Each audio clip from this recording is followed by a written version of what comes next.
Welcome back to another episode of Harmonious at Lunch, the show that fuels your business success.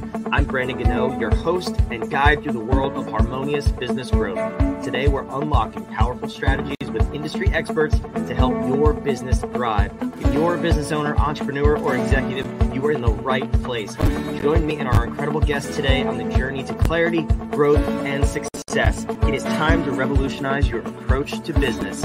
Let's dive in with another episode of Harmonious at Lunch.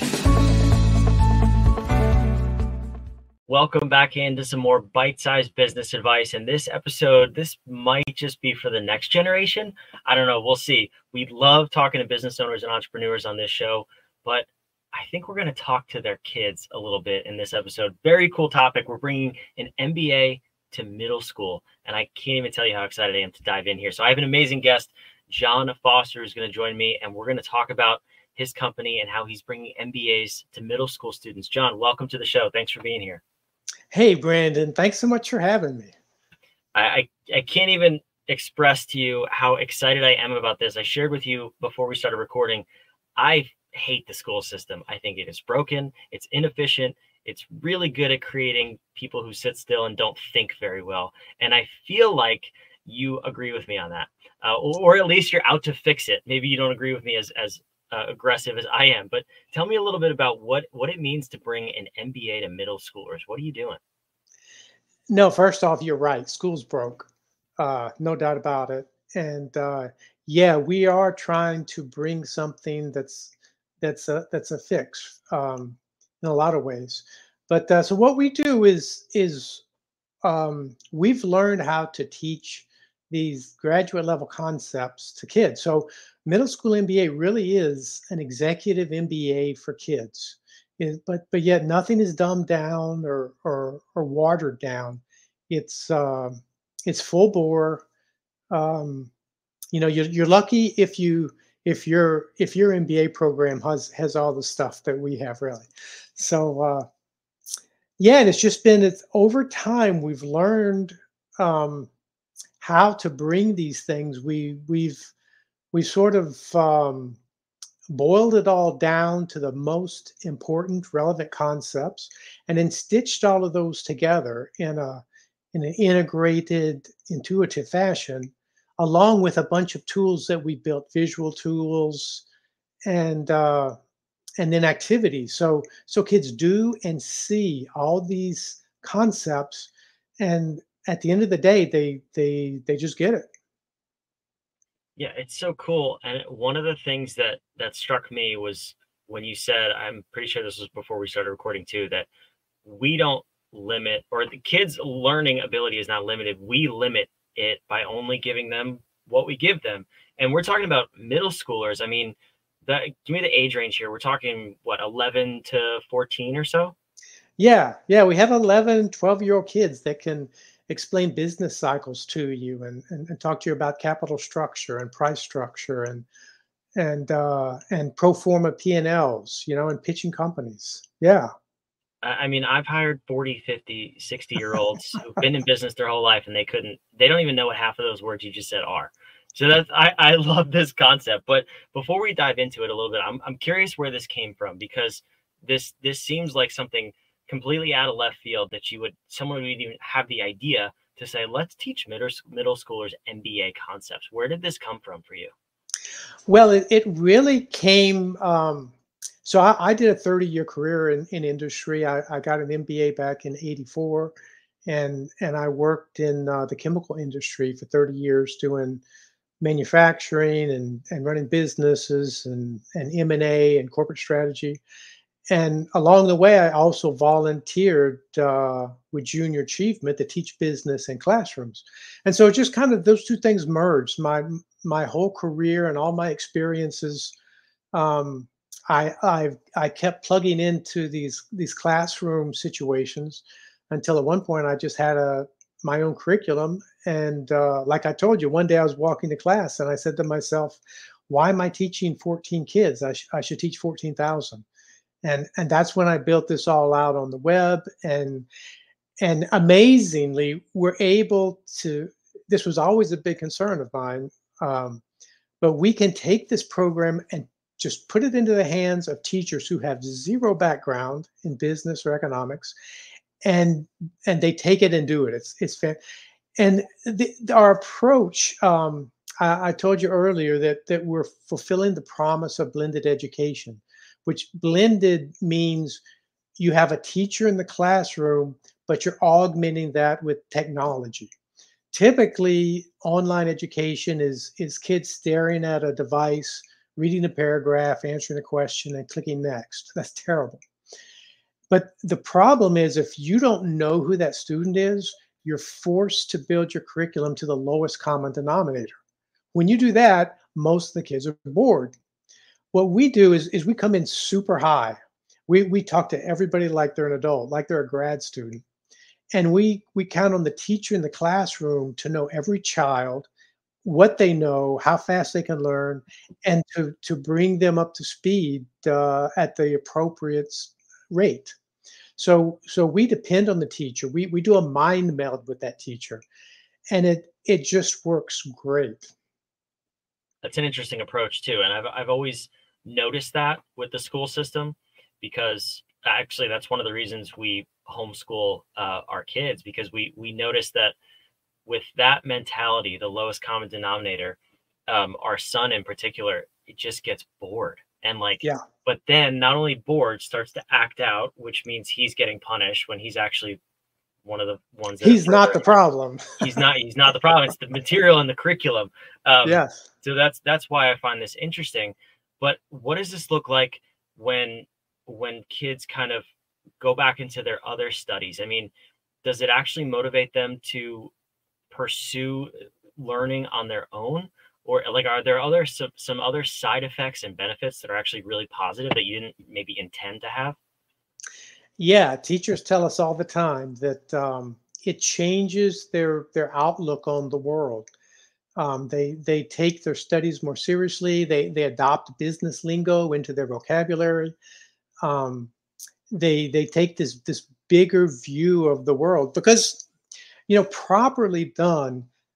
That's what economics is about. It's not some esoteric, dry, inapplicable nonsense. It's how human beings work with one another to get the stuff they need in on this planet that has scarce resources. It's about humans and what humans do. And so we build all sorts of human interactions into the activities that we do. We always have the chance of failure there. In fact, we're in many cases we're actually promoting the failure, trying to make it. We call them curveballs. We throw them, we trick them, we challenge them. And I had a principal once say, "John, you're setting these kids up to fail, not to succeed." I said, I know. I want them to fail now when it's cheap. But what you actually see is they rise to the occasion. They, you might trick them the first time, but the second and the third time they're looking for it. And somebody who's looking for the trick, that's a mind that's open, it's searching, it wants to know what's out there. And that's a terrific place to be for learning. And it's also the way real life is like. And the more authentic you can make your classroom, the more kids get into it. It's just a fact. Their job at 11, 12, 13 years old is to grow up and be an adult, whether they want to or not. That's the situation they're in, and that's what's happening to them. So when you do something that helps them do that, they just go for it like a duck on a June bug. That's so interesting. And I'm curious too, because one of the things that come to mind, kind of stemming off that last question, is this methodology is so counterintuitive and countercultural, because this is not how schools are, or how students are typically taught in schools. I have to think about the way that you got this into schools and into the hands of people. What was that journey like from the beginning until now? I mean, how well has this been adopted and perceived by the people, like the principal you said, where they're like, you're teaching kids to fail? What has that been like? Well, there's a lot of ups and downs, and it's sort of been a slow, steady grind. The we all have our view of the education system, and frequently a very negative view, but it's actually extremely heterogeneous, right? There are systems that are abysmal. There are systems that are good. There are schools, individual schools and homeschools that are doing amazing things, and there are ones that aren't so good. And there are a lot of them. There are over 200,000 sixth grade classrooms in the U.S.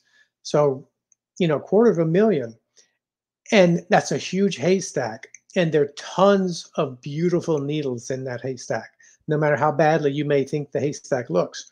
And so our job has been to find those principals and superintendents and teachers who are really ambitious for their kids. And those are our customers. And we just have the greatest set of customers. I wanted to have a B2B business to avoid some of the headaches of B2C. And it's really worked out nicely in that uh, I just love all of our customers. They're super people, and it's just a pleasure every day to deal with them. Do you find one type of school system adopting it a little easier than the rest? I mean, between, public, private, a more, Montessori approach. Is there anyone that stands out for you? Yeah, certainly the low hanging fruit is elite private schools, and we're in some of the most elite schools around the country. Um, you know, they they're pushed more, they're driven, they have parents with high expectations, they have competitions from other private schools, and so they're more uh, the natural fit, the easy fit, the low hanging fruit. Um, and one of the beautiful things we see is that parents will tell us, you know what? I now have a way to talk to my kids on a new level. I never could explain to them what my business was like or why I went to work every day, but now I can. And we sit at the dinner table and we discuss finances and deals and all sorts of things like. So it's actually brought us closer together and not only that, but the kids appreciate what the parents do, and they're more appreciative of their parents. So it's really a window onto the world that's really, really helpful. And maybe there are more of those kinds of parents in a private school. But now we've been moving, we're starting to talk to school districts and even state school systems. Um, and so those are some enormous fish that we're trying to get into the boat now. So we've crawled along one school, one school, one school, one at a time for several years. But now we're actually going out and fishing in some very deep water. So it's an exciting time. And what are those conversations like? Because it's their bigger systems. There's probably much more scrutiny on what curriculums are adopted and how the kids are taught. And like we said before, I mean, this is not the way I went to public school. I'm a product of public school. So say what you want about that. This is for sure not how teaching is done in public school. So I'm curious what those conversations are looking like. Well, so the initial conversation with the decision maker, the principal, the superintendent, whoever, it's usually fairly quick. And it goes something like this. I say middle school MBA, and they say, so, or they say, oh my God, what is that? That's my customer, the one who Yeah. just said, oh my God. That's, from there you decide, do we keep going or do we not? With teachers, the initial thing is, oh, I can't teach that. I don't know a thing about it. And then they see, we show them a few lessons and they're like, okay, I got it. Get out of my classroom. I'm ready to go. So that's how it works. And it's just a matter of saying middle school MBA to the right administrator and seeing the lights go on, and it just goes from there. So then it sounds like it's really not about changing the minds of people or changing the perception of how people think about it. It's more about just finding, like you said, the really good needles in the haystack who are willing and able to adopt it. Right now it is. Yeah. I I expect that going forward, there'll come a time when once we're like, we have cities where we're in almost all the top private schools, because just by word of mouth it's gone from, or maybe an administrator moves from one school to another and brings middle school MBA with them. And and so we have, like, we're in all of these top schools. At some point, a public school parent has to say, are you telling me that my kid could have this for the price of a textbook, and he doesn't? What's up with that? So at some point, I expect pressure from the bottom to push this. But right now, we're working at the top levels. I think this is so cool, and I'm just obsessed with this because it's it's so needed in the marketplace, in the education system, and I have to think that when you said before that your MBA program would be lucky to have this type of curriculum, um, I believe you first and foremost. I haven't obviously seen it, but it sounds like you're teaching all of the essentials. Do you foresee a time, or is this even part of your vision, where you will have people graduating from, I know you're in middle schools now, who says you can't evolve into a high school curriculum? Do you see people graduating from high school not even needing to go to college because they're more well educated in business from this type of a curriculum? Well, I think it's that may be a little bit of a stretch, but there are tons of paths other than college. You have, oh, what's the name of it? There's a program out there that, where instead of going to college, kids go in praxis. Praxis. They go into a, I don't know, it's an 18-month program that teaches them um, really concentrated business tools and skills, and almost always lands them with a startup company before the 18 months is over. So these kids, they have a job by the time their classmates graduate college with a bunch of debt and start looking for a job. These kids they have money in the bank. They've worked their way up a ladder. They've been, maybe they started in the startup, and if the startup worked, now they're the director of marketing or production operations manager for the startup. Because, you know as startups when startups work, they just suck. The people who are in them just get pulled up into the high ranks right away. And so there are a lot of avenues like that. So I do think that too many people go to college, and a lot of the college degrees aren't meaningful. But that's not to say that, if you want to go study engineering or business or finance or something like that we can have you completely covered with that, in middle school. That would be jumping the shark a little bit. No, yeah, I think middle school, to have a 14-year-old be hired as your CFO, maybe a little bit of a stretch. I don't know if I'd take that leap. I'd have to really study the curriculum, but But what we do have is we have kids that can look at a 5-year pro forma P&L and start telling you about that business. Oh, it looks a little iffy that the revenue has gone up that much, but the cost has only go that much. What's the story there? Um, are there enough customers coming into this game to drive this in the future? I mean, things that, you have to stop and think, is this really a child I'm talking to? I was gonna say, I mean, I've met like business controllers and financial analysts that probably don't have that level of skill. So maybe I'll take back what I just said about the 14-year-old CFO. We'll see what happens, right, John?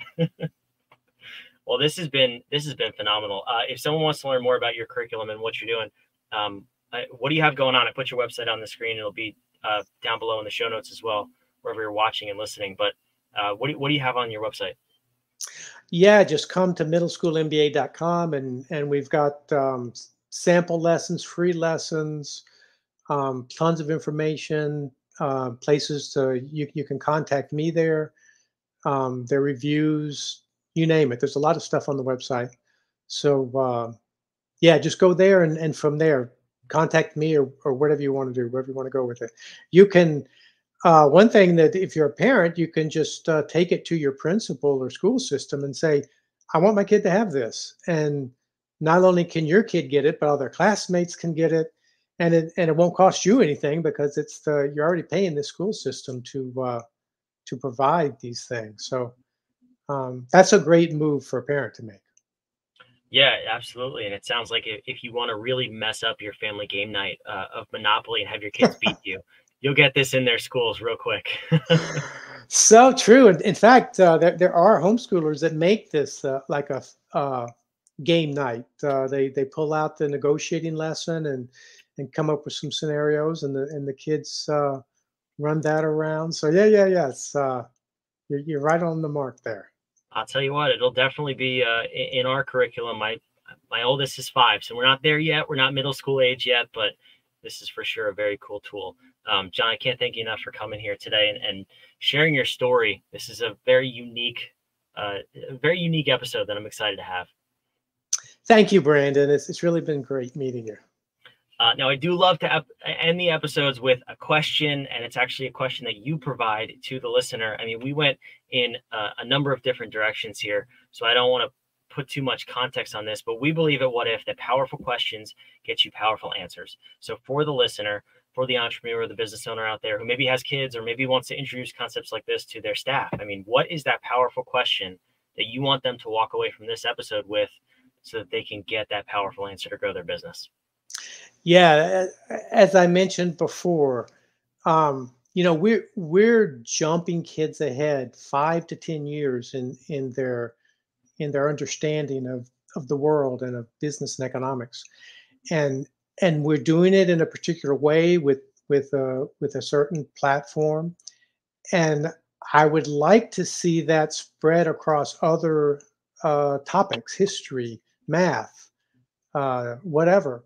And so my question is, what if we jumped every kid ahead 5 to 10 years from where they are now in every subject? What if every kid left high school with a really solid understanding of calculus or differential equations? Even every kid, not the geniuses, but we made calculus accessible to kids who were in the ninth grade, to the point that they walked around with an integration function in their head when they looked at wind blowing across a field or something. We could do that. That sounds really cool and also really scary. I never got along with calculus very well, but that is a great question. I love that question.